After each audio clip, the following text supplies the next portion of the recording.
Bien, pero para perfilar un poco más en qué consiste esto de la felicidad humana, Aristóteles en la Ética Nicómaco nos dice que, bueno, antes de hablar de la felicidad humana, en primer lugar tenemos que entender qué es el ser humano y cuál es la actividad propia del ser humano, la más adecuada para el ser humano, si lo que buscamos es precisamente su felicidad. ¿A qué me refiero con esto de la actividad propia del ser humano? Nos dice Aristóteles, para que nos aclaremos. La actividad propia del pianista es tocar el piano, ¿verdad? Es lo que hace un pianista. Y la actividad propia del buen pianista o del pianista virtuoso es la de tocar bien el piano, tocarlo adecuadamente, tocarlo de forma perfecta. Pues bien, lo que nos va a decir Aristóteles es, lo que tenemos que preguntarnos es, ¿cuál es la actividad propia del ser humano? No en tanto que médico, que pianista, que maestro o que ingeniero, sino cuál es la actividad propia del ser humano en tanto que el ser humano, si es que existe, y cuál sería la actividad propia, qué es lo que tendría que hacer el ser humano virtuoso, el ser humano bueno, perfecto, feliz, como el buen pianista. Hay que intentar determinar cómo debemos comportarnos para ser virtuosos en lo que hace a la felicidad. Y para ello tenemos que analizar la naturaleza humana. Y para ello tenemos que abandonar por un momento de nuevo la Ética Nicómaco y profundizar en otra de las grandísimas obras de Aristóteles titulada De Anima en latín o Acerca del alma.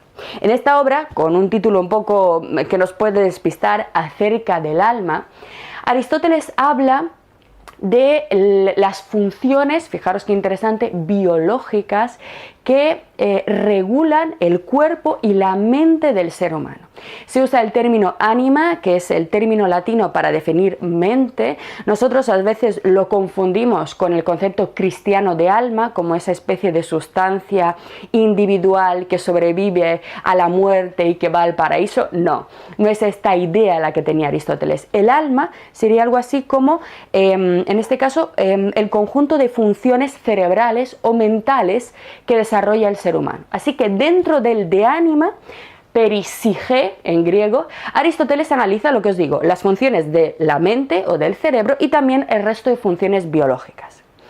Para ello, Aristóteles realiza la famosa clasificación o división del alma o del cuerpo humano, si queréis, o de sus funciones en tres partes y distingue, simplificando, entre el alma vegetativa, el alma sensoriomotora y el alma racional. Ya os digo, no os dejéis despistar por el concepto de alma, simplemente distingue en realidad entre la función vegetativa del cuerpo humano, la función sensoriomotora y la función racional.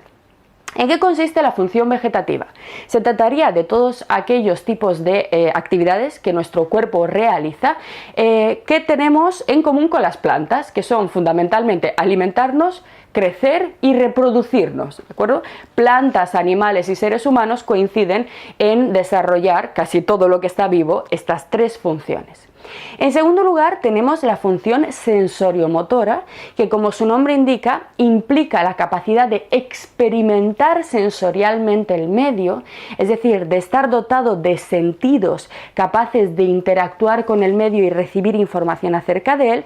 Por ejemplo, tanto animales como seres humanos tienen ojos, tienen lengua para sentir el sabor, tienen pues células que detectan los cambios térmicos.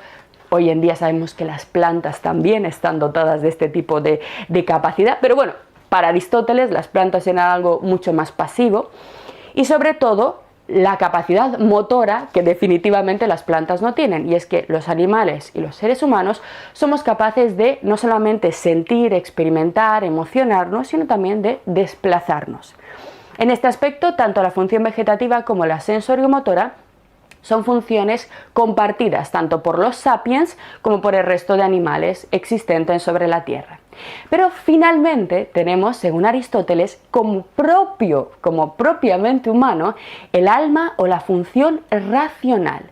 Esta función consiste en comprender, en analizar, en abstraer ideas, en conceptualizar, en proyectar, en todas esas capacidades de la razón, en crear, por ejemplo, el arte, esas capacidades que solamente el cerebro del ser humano ha podido desarrollar. Así, fijaros, Aquí viene la clave de la propuesta aristotélica de esta sesión. Nos dice Aristóteles que si lo propio del pianista es tocar el piano, es su actividad propia, y lo propio del pianista bueno, virtuoso, es tocar el piano adecuadamente, la actividad propia del ser humano feliz, será aquella que solo es suya y que lo distingue de todos los demás animales y que además sea capaz de desarrollar al máximo. Esta lista nos permite ver que la actividad propia y única del hombre es la actividad racional y la actividad propia del hombre feliz, aquella que nos conducirá a la felicidad, sorprendentemente, según Aristóteles, será la de poder desarrollar al máximo todo aquello que él denomina actividades o funciones racionales, que no solamente consisten en hacer matemáticas, sino también en todas aquellas cosas que solo el ser humano hace, incluido el lenguaje, incluido el arte, incluida la música, etcétera, etcétera. Por tanto, fijaros, la felicidad del ser humano se alcanza solo a través del desarrollo de este tipo de actividades, no simplemente saciando las necesidades materiales básicas, sino introduciendo para una buena vida necesariamente arte, música, literatura, filosofía, matemáticas, ciencia. Fijaros qué belleza. Para entenderlo un poco más, vamos a leer un pequeño fragmento en el que vamos a ver resumidas todas estas ideas con el clásico talante, con la forma de escribir de Aristóteles. Así nos dice el estagerita Aristóteles en la Ética Nicómaco. El medio más seguro de alcanzar esta completa noción de qué es la felicidad es saber cuál es la obra propia del hombre. Eso es lo que nos dice. Para poder definir adecuadamente la felicidad humana, lo primero que tenemos que determinar cuál es la actividad que le corresponde propiamente al ser humano. Fijaros, si no lo explicamos antes, el texto sería un poco difícil. Así como para el músico, para el funcionario, para todo artista y en general para todos los que producen alguna obra y funcionan de una manera cualquiera, el bien y la perfección están al parecer en la obra especial que realizan, de igual forma el hombre debe encontrar el bien en su obra propia, si es que hay una obra especial que el hombre deba realizar, una actividad propia. Y si el albañil, el zapatero, etc., tienen una obra especial y actos propios que ejecutar, el buen albañil hace bien la pared, ¿será posible que el hombre solo, en sentido, estricto, como el ser humano, no lo tenga? ¿Estará condenado por la naturaleza a la inacción? O más bien, así como el ojo, la mano, el pie y en general toda parte del cuerpo llenan evidentemente una función especial, debemos creer que el hombre, independientemente de todas estas diversas funciones, tiene una que le sea propia. Pero, ¿cuál puede ser esta función característica? Porque de cumplirla o no dependerá nuestra felicidad. ¿Cuál es la tarea o la actividad propia del ser humano como ser humano? Vivir es una función común al hombre y a las plantas, la función vegetativa. Aquí solo se busca lo que es exclusivamente especial al hombre, siendo preciso, por tanto, poner aparte la vida de la nutrición y del desenvolvimiento, esto es el crecer, el reproducirse. Enseguida viene la vida de la sensibilidad, pero esta a su vez se muestra igualmente en otros seres, como el caballo, el buey y en general en todo animal, lo mismo que en el hombre. Resta pues, atentos, la vida activa del ser dotado de razón. Y así, lo propio del hombre será el acto del alma conforme a la razón, o por lo menos el acto del alma que no puede realizarse sin la razón. Por consiguiente, el bien propio del hombre es la actividad del alma dirigida por la virtud. Y si hay muchas virtudes, dirigida por la más alta y la más perfecta de todas.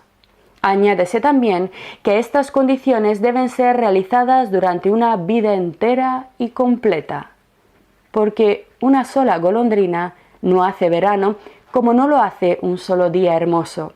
Y no puede decirse tampoco que un solo día de felicidad, ni aun una larga temporada, baste para hacer a un hombre dichoso y afortunado. La cosa se empieza a complicar. Aristóteles nos va a decir: El camino de la felicidad pasa necesariamente por el uso de la razón, que es nuestra facultad capital, la que nos distingue de todos los seres vivos, la más complicada. Y no solamente tenemos que usar la razón, sino que la debemos usar como el pianista, de forma excelente y virtuosa. Lo que acabas de ver es solo un pequeño fragmento de nuestro curso. Si quieres disfrutarlo en su totalidad y descubrir muchos otros cursos, también de historia de la ciencia y de historia del arte, visita nuestra web anaminecam.com. Y recuerda, este proyecto solo es posible gracias a nuestro programa de microfinanciación. Si quieres apoyarnos, conviértete en uno de nuestros micromecenas en Patreon. Desde solo €1 al mes nos ayudarás activamente a seguir difundiendo la cultura. Gracias.